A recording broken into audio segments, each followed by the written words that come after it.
Rapat dengar pendapat DPRD Kabupaten Nias Selatan berlangsung ricuh. Situasi nyaris tak terkendali saat salah seorang anggota DPRD melemparkan gelas kaca ke arah ketua DPRD.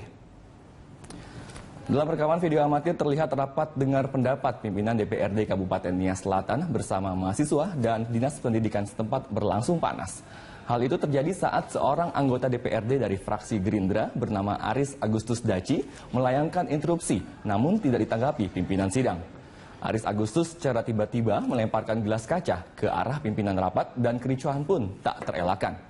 Pecahan gelas kaca melukai Ketua DPRD Nisel, Sidi Adil Harita, dan sejumlah anggota DPRD yang lain.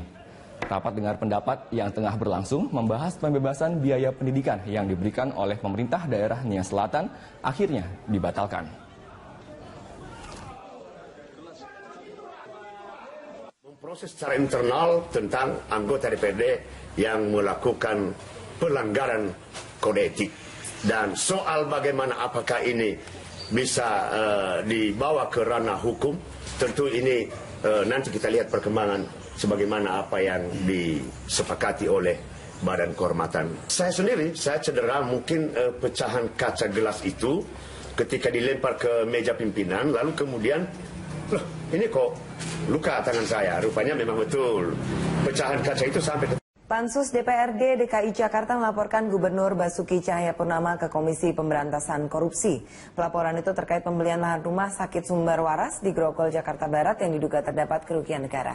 Informasi selengkapnya akan disampaikan oleh reporter Erik Himawan dan juru kamera Eka Pamungkas langsung dari KPK. Ya, Erik, apakah Pansus DPRD DKI Jakarta sudah tiba di gedung KPK, Erik? Ya, tadi Pansus DPRD DKI Jakarta terkait pengadaan lahan dari Rumah Sakit Sumber Waras itu datang ke KPK sekitar pukul 10 pagi tadi. Tadi ada beberapa anggota dan ketua Pansus seperti Tri Wisaksana dari Partai PKS dan juga ada anggota dari Pansus ini yaitu Prabowo Sudirman dan juga ada Abraham Lunggana ataupun yang biasa kita kenal Haji Lulung dan juga ada Muhammad Taufik dari Partai Gerindra. Tadi ia datang ke KPK ini langsung bertemu dengan bagian pelayanan ataupun pengaduan dari pihak KPK terkait pengadaan dari lahan rumah sakit sumber waras pada tahun 2014 yang lalu.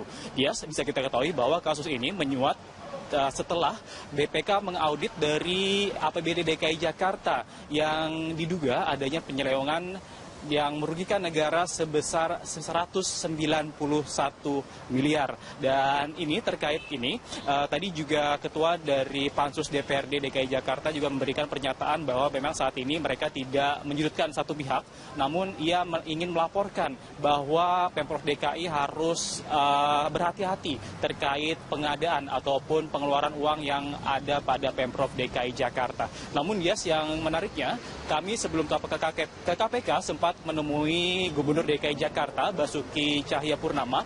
Ia menyebutkan bahwa kasus pansus pengadaan lahan sumber waras ini ada unsur politiknya.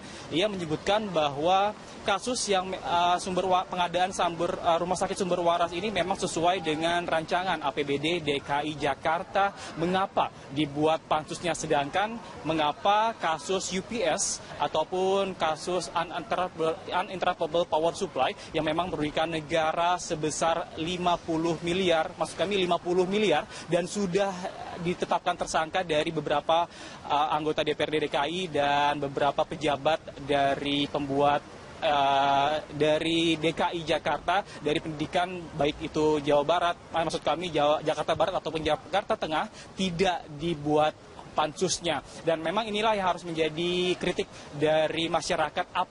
Maksud kami siapakah yang benar dari pansus ini? Apakah terkait pengadaan lahan rumah sakit sumber waras ini memang benar adanya atau hanya mengada-ngada, Dias? Iya.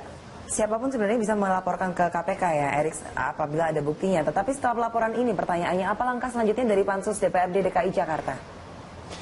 Ya, Dias, memang langkah selanjutnya dari Pansus DPRD DKI Jakarta terkait pelaporannya hari ini, tadi Ketua Pansus Triwisasana tadi mengatakan bahwa Pemprov DKI Jakarta harus mengembalikan uang sebesar 191 miliar kepada dari bendahara DPRD DKI Jakarta. Dan selain itu juga tadi Triwisasana menjelaskan bahwa kasus ini juga harus ditelusuri ataupun diaudit lebih lanjut dengan KPK, karena ini adalah awal mulanya adalah laporan dari investigasi dari BPK. Namun kami mendapatkan informasi dari beberapa sumber, Dias, bahwa saat ini BPK masih mengaudit terkait berapa jumlah kerugian negara yang memang saat ini dirugikan dari DKI Jakarta. Namun sayangnya dari Pansus DPRD DKI Jakarta sudah menetapkan angka sebesar 191 miliar rupiah, Dias.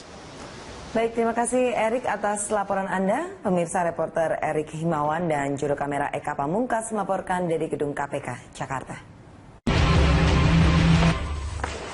Pemirsa, kita kembali lagi di Top News, di mana rapat dengar pendapat di kantor DPRD Nias Selatan, Sumatera Utara berakhir ricuh. Ketua DPRD Nias dan anggota DPRD Nias terlibat saling pukul.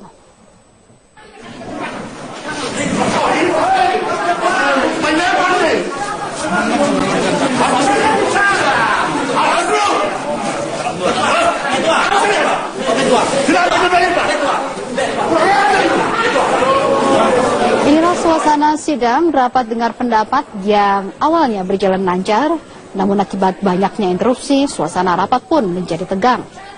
Seorang anggota DPRD Nias Selatan, Aris Agustus Daci, melemparkan gelas ke arah meja pimpinan rapat, Sidi Adil Harita, karena tidak memberikan kesempatan untuk interupsi.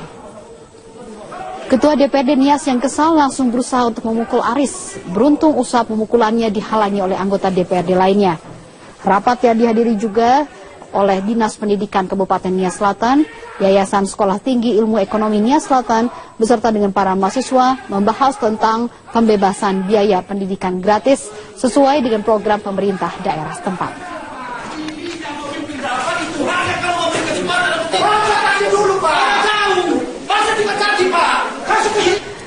Presiden Joko Widodo merespon dengan santai berbagai kontroversi atas keputusannya bergabung dalam Trans-Pacific Partnership yang dimotori Amerika Serikat.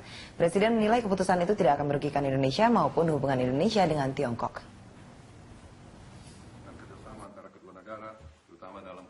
Keputusan Presiden Joko Widodo menerima tawaran Presiden Barack Obama untuk bergabung dalam Fakta Trans-Pacific Partnership disambut dengan riuh rendah di tanah air. Karena khawatir dengan kesiapan Indonesia menghadapi kompetisi besar lintas Pasifik itu. Namun Presiden Joko Widodo tetap meresponsnya dengan santai. Presiden Jokowi bahkan dengan nada canda di hadapan para pemikir Brookings Institute Amerika Serikat menyatakan bahwa Presiden Barack Obama pun sedikit terkejut mendengar keputusannya untuk bergabung dalam TPP.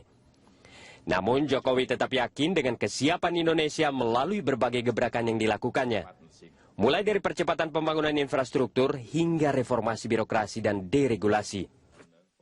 We announced yesterday our intention to join the Trans-Pacific Partnership, TPP.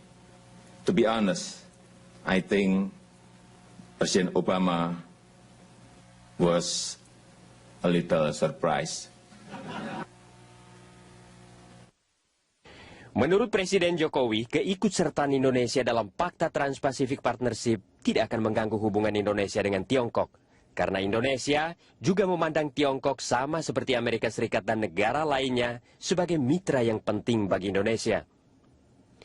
Perjanjian perdagangan Trans-Pacific Partnership yang telah disepakati 12 negara pada 5 Oktober 2015 merupakan yang terbesar dalam sejarah.